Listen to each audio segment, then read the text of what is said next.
ഞാനിവിടെ നമ്മുടെ വീട്ടിലുള്ള ചക്കക്കുരു വെച്ച് ഒരു 4 മണി പലഹാരം എങ്ങനെ ഉണ്ടാക്കാമെന്ന് നമുക്കൊന്ന് നോക്കിയാലോ. നമുക്കിത് ഉണ്ടാക്കാൻ വേണ്ടി ഒരു കുക്കർ എടുത്ത് വെച്ചിട്ടുണ്ട്. ഇതിലേക്ക് നമ്മൾ ഈ ചക്കക്കുരു മുഴുവനോടെ ഇടുവാണ്. ഇത് നമുക്കിനി കുറച്ച് വെള്ളം ഒഴിച്ച് വേവിച്ചെടുക്കാം. നമ്മൾ വേവാൻ വെച്ച ചക്കക്കുരു വെന്തിട്ടുണ്ട്. ഇത് 3 വിസിൽ വരെ ഞാൻ അടുപ്പിച്ചു. ഇത് നമുക്ക് ഇനി ഒന്ന് ആറാൻ എടുത്ത് വെക്കാം.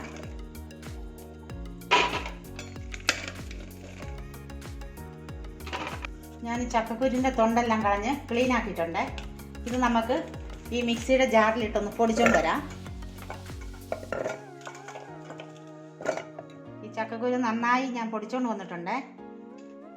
നമ്മൾ പൊടിച്ചുകൊണ്ട് വന്ന ചക്കക്കുരുവിന് ആവശ്യമുള്ള മൈദാപ്പൊടി നമ്മൾ ഇടുവാണ്.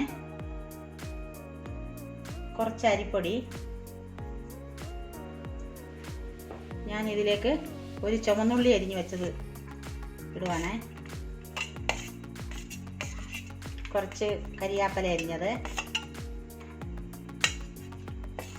ഒരു 3 പച്ചമുളക് ചെറുതായിട്ട് അരിഞ്ഞത്, ഒരു കഷ്ണം ഇഞ്ചി ചെറുതായിട്ട് അരിഞ്ഞത്, കുറച്ച് മല്ലിയില. ഇതിലേക്ക് 1 സ്പൂണ് മുളക് പൊടി, കുറച്ച് മഞ്ഞൾപ്പൊടി, 1 സ്പൂണ് പെരിഞ്ജീരകമാണ്. ചെറിയ ജീരകമല്ല, വലിയ ജീരകം, പെരിഞ്ജീരകം. കുറച്ച് കായപ്പൊടി. ഇതിനാവശ്യത്തിന് ഉപ്പ് ചേർക്കാം. നമുക്ക് ഇതെല്ലാം കൂടി ഒന്ന് യോജിപ്പിച്ച് കുഴച്ചെടുക്കാം.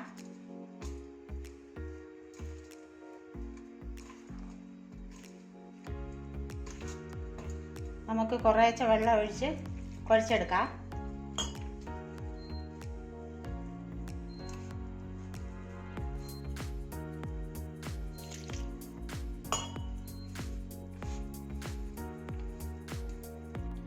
ഞാനങ്ങനെ ഈ പൊടികളെല്ലാം ഇട്ട് കുഴച്ച് വെച്ചിട്ടുണ്ട്.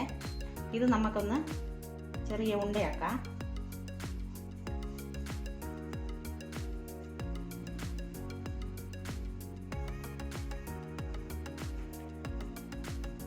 നമ്മൾ വട ഉണ്ടാക്കുന്നത് പോലെ തന്നെ നമുക്കിതൊന്ന് പരത്തിയെടുക്കാം.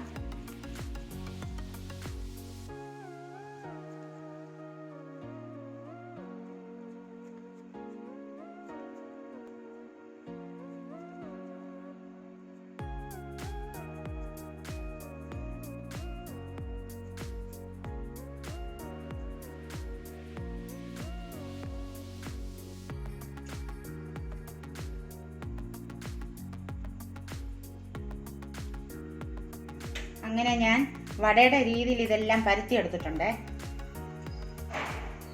ഞാൻ ഒരു പാത്രത്തിൽ കുറച്ച് എണ്ണ എടുത്ത് ചൂടാക്കാൻ വെച്ചിട്ടുണ്ടായിരുന്നേ. ഇപ്പോൾ എണ്ണ ചൂടായിട്ടുണ്ട്. നമുക്ക് ഇത് ഓരോന്നായിട്ട് പെറുക്കിയിട്ട് കൊടുക്കാം.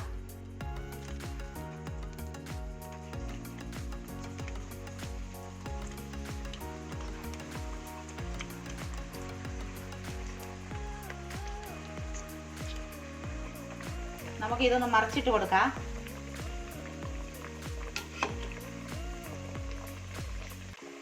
ഇത് നല്ലപോലെ മൂത്ത് വന്നിട്ടുണ്ട്.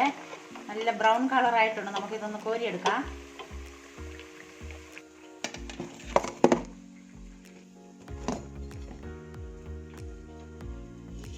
ഇതുപോലെ തന്നെ നമുക്ക് എല്ലാം ആക്കിയെടുക്കാം.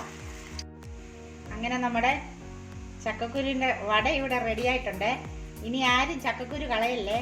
നമുക്ക് ഇങ്ങനെ വടയുണ്ടാക്കി പിള്ളേർക്ക് കൊടുക്കാൻ പറ്റും. നിങ്ങൾക്ക് ഈ റെസിപ്പി ഇഷ്ടമായാൽ ഞങ്ങൾക്ക് ലൈക്കും ഷെയറും സബ്സ്ക്രൈബ് ചെയ്യാനും മറക്കല്ലേ. Thank you.